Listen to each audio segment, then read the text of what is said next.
Assalamualaikum warahmatullahi wabarakatuh. Perkenalkan, nama saya Al-Fatihah Hanum dengan NIM 25042006 dari Prodi Ilmu Administrasi Negara Fakultas Ilmu Sosial Universitas Negeri Padang. Tujuan saya membuat video ini untuk memenuhi salah satu mata kuliah saya, yaitu Teori Sosial dengan dosen pengampu Ibu dosen Yulia Hanuslina SIP MAP. Di sini saya akan menjelaskan 2 poin. Yang pertama, peranan teori sosial. Yang kedua, perkembangan teori sosial klasik, modern, dan kontemporer. Nah, apa sih teori sosial? Teori sosial merupakan seperangkat konsep, asumsi, dan proposisi yang disusun secara sistematis untuk menjelaskan pola, hubungan, dan dinamika dalam kehidupan masyarakat. Teori sosial tidak hanya menjelaskan apa yang terjadi, tetapi juga mengapa dan bagaimana suatu fenomena sosial terjadi. Menurut Georg Ritzers, teori sosial merupakan upaya sistematis untuk memahami dunia sosial lebih secara konseptual yang terstruktur. Nah, peranan teori sosial ada 6. Yang pertama, sebagai kerangka konseptual. Teori sosial memberikan konsep-konsep dasar seperti struktur sosial, stratifikasi, kekuasaan, kelas, budaya, dan modernitas untuk membantu peneliti memahami fenomena sosial secara sistematis.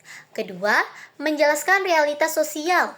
Misalnya teori konflik menjelaskan ketimpangan ekonomi. Teori fungsionalisme menjelaskan stabilitas sosial. Teori interaksionalisme menjelaskan pembentukan identitas. Ketiga, alat kritik sosial. Nah, teori sosial dapat menjadi alat untuk mengkritik sistem sosial yang tidak adil.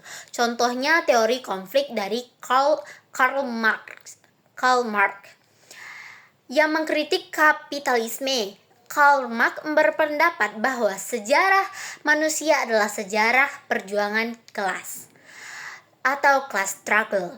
Dalam kapitalisme, masyarakat terbagi 2 kelas utama. Yang pertama, bourgeois, pemilik modal dan alat produksi, pabrik, tanah, dan perusahaan. 2. Proletar, pekerja yang menjual tenaga kerjanya. Menurut Marx, kapitalisme secara inherent menciptakan ketimpangan dan eksploitasi.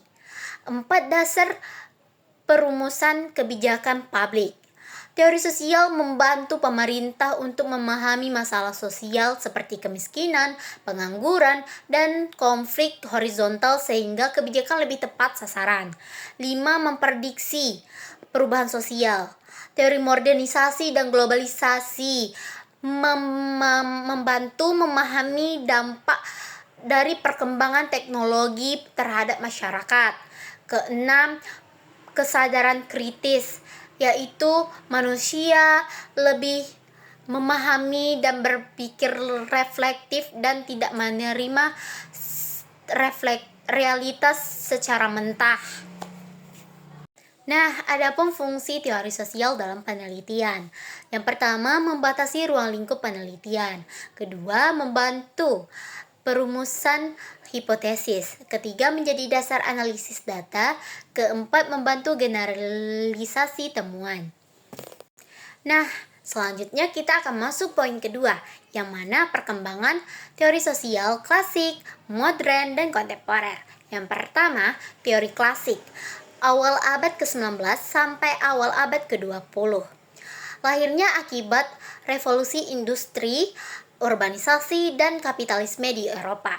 Teori klasik lebih berfokus pada perubahan akibat industrialisasi dan analisis makro dan menekankan struktur sosial dan kelas. Nah, yang kedua, teori sosial modern. Pertengahan abad ke-20, berkembang setelah Perang Dunia II.